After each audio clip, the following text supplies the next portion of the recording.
Əziz dostlar, GEOSİYASET verilişine baxırsınız. Bizim bugünkü verilişimizin qonağı Xorvatistanın Azərbaycandakı fövqəladə və səlahiyyətli səfiri cənab Branko ZEBIC'dir. Mr. Ambassador, thank you very much for accepting our offer to be your guest. And it's a great pleasure for us to be your guest here. As usual, we have a few questions, and we'll start from the mission of Croatia and Azerbaijan. And you are first ambassador of Croatia to Azerbaijan. Despite the fact you don't have an embassy in South Caucasus, neither in Armenia, neither in Georgia. What was the reason to open here embassy and assign ambassador to Azerbaijan? So first of all, good evening to you, Emil. Good evening to spectators of Leader TV. I'm honored to be your guest this evening, and it's a pleasure to have you here in my residence. So the reason, this is a very good first question of you, the reason to have an embassy, you know, Croatia has the only one embassy in the South Caucasus is Azerbaijan. And I would say that the reason that we opened 2 years ago the embassy twofold. So one reason is that since 2000, so from this century, President Aliyev had excellent relations with all head of states of Croatia. So it was 3 presidents before contemporary President Milanovic. So they had a regular exchange of meetings, bilateral and also on multilateral forums, you know, during the multilateral forums. That's one reason. The second reason is that Croatia recognized Azerbaijan as an important regional country, which is a bridge between continents, nations, civilizations. And we established strategic partnerships in 2003, and it's mainly connected with your potential in energetic, but also in other fields of possible cooperation. So you opened the embassy before Croatia in Zagreb. And now my government and president returned that, so we opened the embassy 2 years ago and appointed me as a first resident ambassador in September last year. And we started, you know, our mission. Unfortunately, a little bit slowed down this year because of the situation with COVID-19. But we have a lot of projects in mind. Some of them are going on despite this situation with pandemia, and I'm sure that I will have I have a pleasant stay till now, and I'm sure that I will have a pleasant stay also in the next few years, and I'm happy to be here. And it's, you know, being the first resident ambassador, it's a big obligation. But it's also a big honor for me. For us as well. Mr. Ambassador, Azerbaijan just recently liberated its occupied land, and I always, from my own experience, try to bring analogies from the Balkans War of 90s to Azerbaijan, because, as Brzezinski said, this is always some similarities. And 1991, in June, Croatia declared independence from central government in Belgrade. Croatia passed quite bloody war, because as a result of the war, you lost 20,000 people who died, and about 40 billion US dollars direct damage to the economy.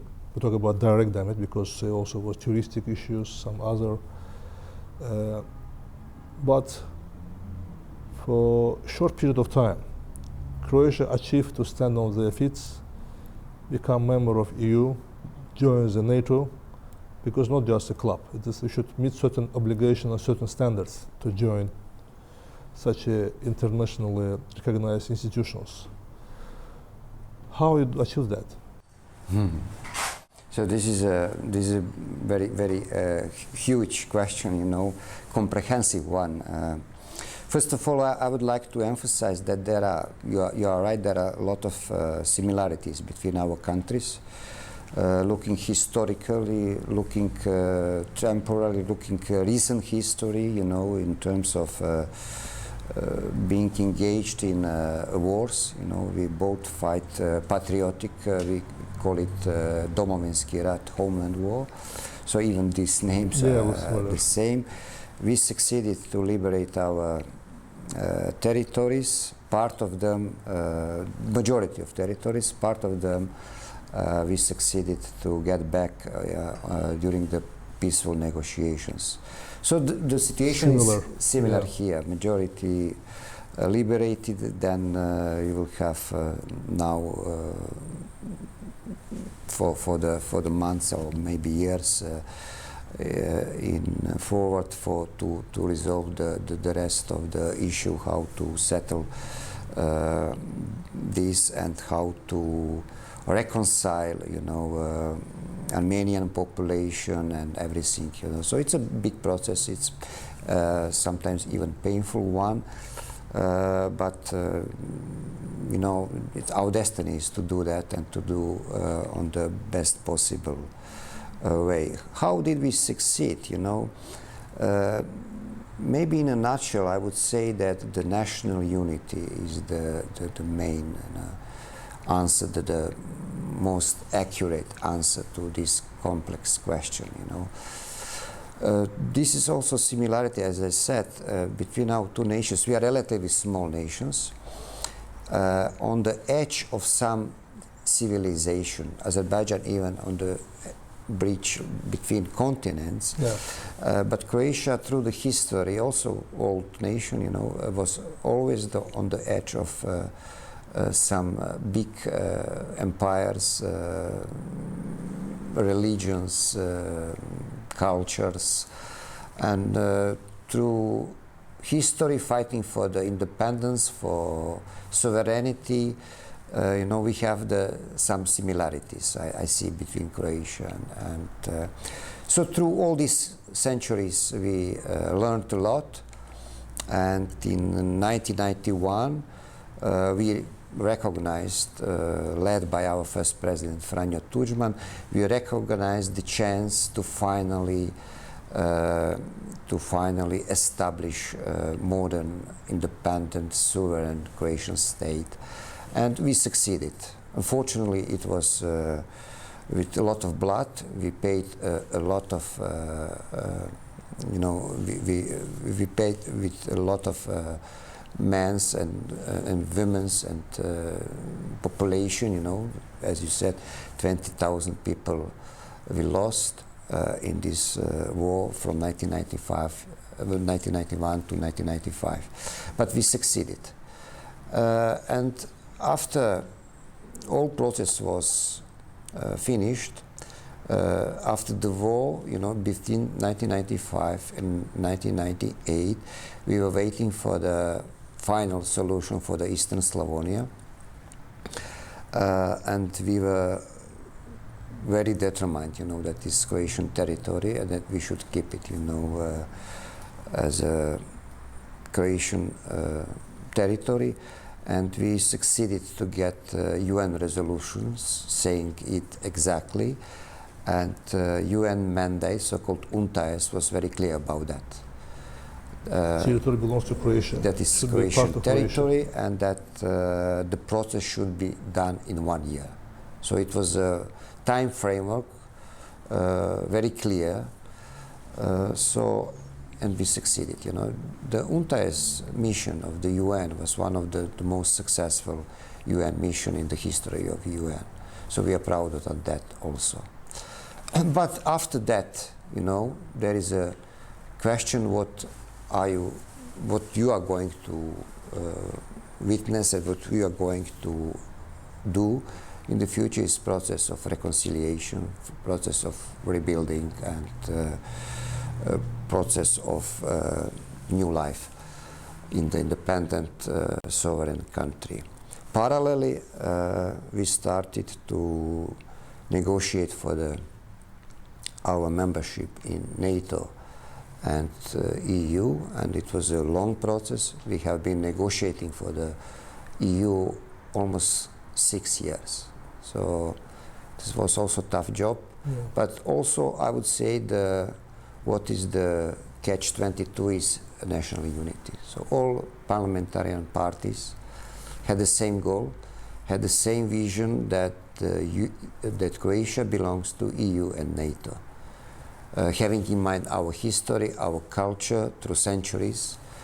Usually people thinking about Croatia always associates former Yugoslavia. Yeah. Former Yugoslavia is only 70 years of our history. Short So one. we had a For kingdom, you know, in 7th, 8th, 9th centuries. So long history, you know, belonging to Austro-Hungarian Empire, having few centuries together, one kingdom with Hungarian Empire, being with Italy, and so it's a long history, you know, and so our place is in EU Great and the history. West. I've been in Croatia after the war actually, and I found it's amazing place, amazing people. Telling it honestly because I really like the Balkans. And one of the shocking story was for me when I visited the Sisak. 2002, it was completely destroyed city, like a ghost city. Sometimes it reminded me of them. It was shooting everywhere, no normal place. And as usual, there was problem of landmines because war always can finish, but landmines still exist. And I know that one of the heavily affected by landmines, it is Croatia as well. Even nowadays, they have a landmine problem. And the reason government establishes a mine action center in Sisak, because as a remnants, legacy of the war. And actually, I come from mine action background as well, from UN, and while I was working for Azerbaijan Mine Action Agency as a deputy for operations, and it was a UN program, we, with our director, Nazim Ismailov, took a model of Croatia as one of the successful in Europe. And one of the new novelties Croatian did it was industrialized humanitarian mine action, because they also produce their own mine clearance machine, which is because Croatia, as you said, has the capacity for that and human capacity as well. And I know it is quite a huge problem now in Croatia. What do you think about how we can handle that? This is a horrific thing, you know, of the war. Mines and unexploded devices. So it's a war after the war, I would say. So we lost 272 people because of the mines. From that number, 123 after the war. Yeah. So you have worse situation many years after the war. So half of these people, or more or less, were the civilians, civilians, half miners, the miners, and it's a really horrific situation. You know, when you after several years, when everything is, you know, free, and you know you enjoy freedom, then you heard that somebody has been killed because of mine. So it's also big burden for economy. You know, we spend a lot of money for demining. We had some help from international community, from some donor countries. Entering EU in 2013, so EU helps us also a lot, but mainly we have done it from our budget. You know, so we spent almost $1 billion of American dollars for the mining. And how big problem is that when, if you remember, I said we finished for 1995, 1998 was the peaceful reintegration of Eastern Slovonia. And so now we are 2020, end of 2020, and we still have 400 square kilometers suspicious territory, mainly forestry area, some mountains and so on. And being a member of the Ottawa Conventions, you should have a deadline for landmines, to be landmine-free country. So for last year, for the second time, we extended our deadline to 1st March 2016. So we have 6 years more to finish, finally to finish this horrible,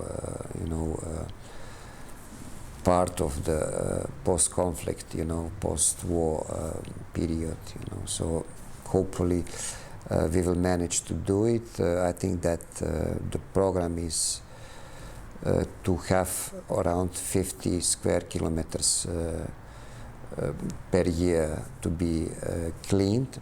It's not only, there are, very well, there is a military and there is humanitarian for civilian purpose. Yeah. For civilian purpose, it's much more difficult, expensive, and so on. And it's also good to say now that is one of my priorities in the embassy right now in bilateral relations with Azerbaijan. Just a week ago, delegation from Croatian company Docking visited Anama, and they have very comprehensive, long discussions about all possible programs to help and in business and humanitarian, how to help Azerbaijan to deal with this huge problem. Even now, such a regulatory document we use sometimes Croatian standards because of certain similarities in legislation, etc. One of the good points that when you visit Dubrovnik or Split, you see still the mining was over and they start build some new touristic zones. It means country is still developing and it cannot stop. The development is going well. Recently, after a missile rocket dropped on the civilian blocks in Genji, diplomatic corps visited the Genji with presidential aide, Mr. Hadziev, and he was also there, I know. And probably it's come to some remind you such a difficult time on 90s in Croatia as well. Mm-hmm. What were your feelings when you visit Genji? The feelings are very bad, that these pictures from Ganja, but also pictures from Agdam and from Fizuli. I also visited these places, which suffered actually first Karabakh war and the period between the wars. All of this area has been destroyed, so it was shock for all of us, But Ganja, of course, and Tartar and Barda, I visited all these areas. They remind me on Croatia, So they remind me on suffering of innocent people, of civilian people. And so that's why I'm happy today that on 10 of November this was stopped, and Azerbaijan showed humanity to not finishing the liberation till the end, because it could be also humanitarian catastrophe. And I hope that you will have strength to finish this reconciliation process on the best possible way, with the best possible standards in terms of human rights and in terms of a peaceful life in building the peaceful society for all citizens of Azerbaijan. I also bring example Croatia and Bosnia as an example of reconciliation process that achieved after such a long war, that achieved to keep people safe, all nationals, no religious issues there, and still now you see Croatia become one of the top in this Eastern Europe for the GDP, for economy. They come, despite we just mentioned about how much they lost in rebuilding process, billions, but so far because of right political approach, it was done. Mr. Ambassador, we just talk about political part and talk about economy.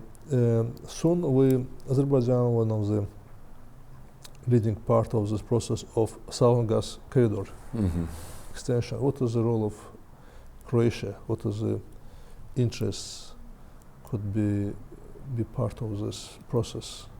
Yes, so the 4 countries are included in this project. The project didn't start yet. Just South Gas Corridors has been completed last month and will be commissioned, I think, these days till the end of the year. So one day, for sure, we will have a branch from Albania through Montenegro, Bosnia and Herzegovina, small part because they are exit to Adriatic Sea. 7 or 8 kilometers, so such a short period. Yes. To Croatian coastal town Split. So it's going to be a branch of South Gas Corridor. I think it's envisaged to bring 5 billion cubic meters of gas to southeast Croatia. And it's very important project because of diversification, of course. You know, nowadays we don't have any problem with gas. We just we just finished the project of LNG terminal on the island of Krk. It will be soon also commissioned. But I think in terms of diversification, it's important to have also another corridor for the gas, another delivery. And it's also important for Croatia being gasified all around the country, except from Split to Dubrovnik on this in Dalmatia. So this only south part of Croatia is not gasified. With this project, it will be fulfilled also this thing. So I expect it. This year, it hasn't been on the top agenda in Brussels. We are doing it also with Brussels together. We are expecting to have it as on the PCI list, Project of Common Interest of EU. So it's going to be co-financed by Brussels also to help these countries in the Southeast Europe. And I'm sure that one day it will be completed. Thank you. Mr. Ambassador, you are also well known as a person who tried to bring cultures together. I was witnessing myself, you organize very great events in Philharmony and try to bring the best musicians from Croatia and to make such a joint event in Azerbaijan as well. What is your next agenda for this area? So my agenda is ready. They already had a signed contract with the Ministry of Foreign Affairs. I tried to bring one famous Klapites men ensemble singing without instruments. It's a big tradition in Croatia, especially in Dalmatia. Listening to these men with different vocals. That was a great place, like orchestra. They sing like one orchestra, but without any instruments, only vocals. So it's a long history, long tradition of this klapa singing in Croatia. I like your mugam, and I think that the audience will be perfect here, that Azerbaijani society people will enjoy this. Unfortunately, because of COVID, we didn't realize this year these concerts. But just a few days ago, from our Department for Cultural Relations with foreign countries, they asked me how is the situation, whether they should prolong this contract for the next year. So I said yes, for the next year for sure. I hope that the situation with COVID will finish till the June. So somewhere in summer, maybe for the National Day of Croatia, 30th of May, maybe they will join us here in Baku. You are right, cultural diplomacy is more and more important part of diplomacy. Generally, I see people-to-people contacts. It's part of people-to-people contacts, very important part of diplomatic job. And I keep repeat this, that my project to be as first resident ambassador is to bring closer two nations. You know, we do not know each other, Croats and Azerbaijanis, Azeris. So people to people is very important. You know, we can do it through sports. We are doing that actually. We can do it through culture. We can do it through tourism. This is also very important in economic sphere, important sector for cooperation, and we will do it. You know, so there are different students, of course. There are different kinds of how to connect people, you know, and then there is no problem for business. There is also no problem for business when people know each other. And great. Mr. Ambassador, next year you celebrate your 30th years of anniversary, and Azerbaijan doing the same. We will celebrate. New Year is coming, approaching us soon, very soon. What's your wishes to Azerbaijani people?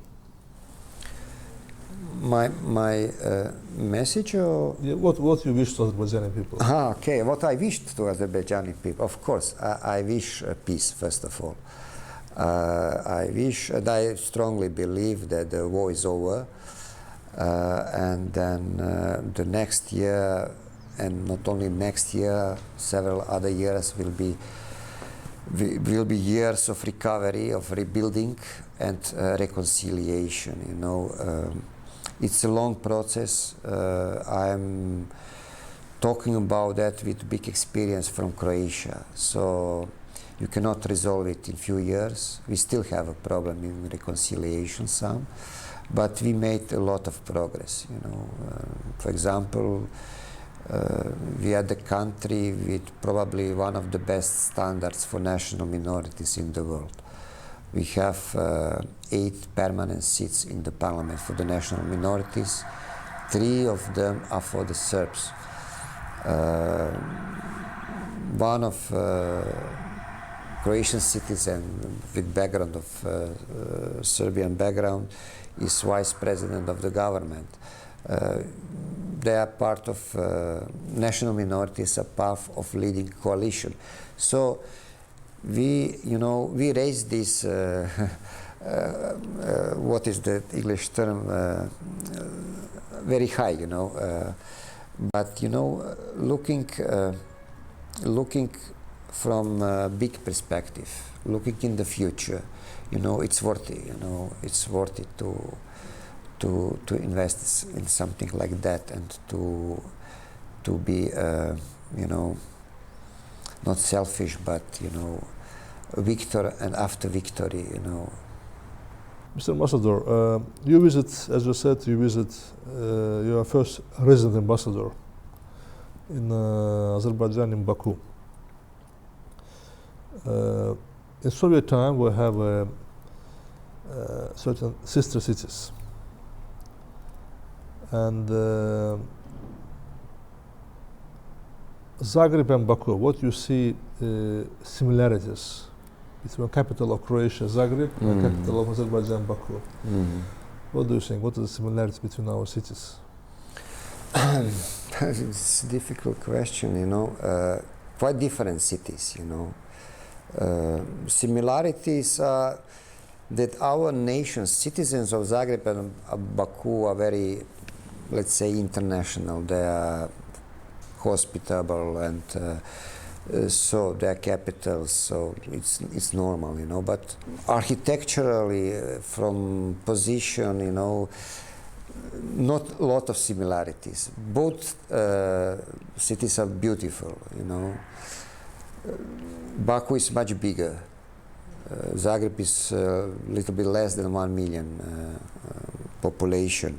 It's typical Central European town, you know, with many similar buildings in Budapest or Vienna, and you visited Zagreb, you know. So Baku is more modern, with old city, but more modern with skyscrapers, you know, more, let's say, business oriented. It's a good question, but I enjoy both cities, you know. I like my Zagreb, but I enjoy a lot in Baku. You don't feel yourself alone here? Actually, you know, it's nothing new that I told you. Everybody enjoy Baku. Is really top destination, you know, and every visitor from Croatia is so impressed with Baku. So wow, so it's in Kafkas, such a city, you know. So we like Baku. Yeah. Thank you very much, Mr. Ambassador. Əziz dostlar, siz geosiyaset verilişinə baxdınız.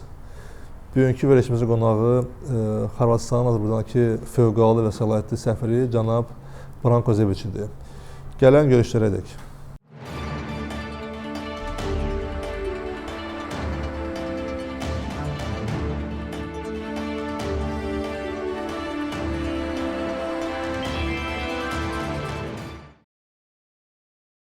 But more modern with skyscrapers, you know, more, let's say, business oriented. It's a good question, but I enjoy both cities, you know. I like my Zagreb, but I enjoy a lot in Baku. You don't feel yourself alone here? Actually, you know, it's nothing new that I told you. Everybody enjoy Baku. Is really top destination, you know, and every visitor from Croatia is so impressed with Baku. So wow, so it's in Kafkas, such a city, you know. So we like Baku. Yeah. Thank you very much, Mr. Ambassador. Əziz dostlar, siz geosiyaset verilişinə baxdınız. Bugünkü verilişimizin qonağı Xorvatistanın Azərbaycandakı fövqəladə və səlahiyyətli səfiri cənab Branko ZEBIC idi. Gələn görüşlərə dək.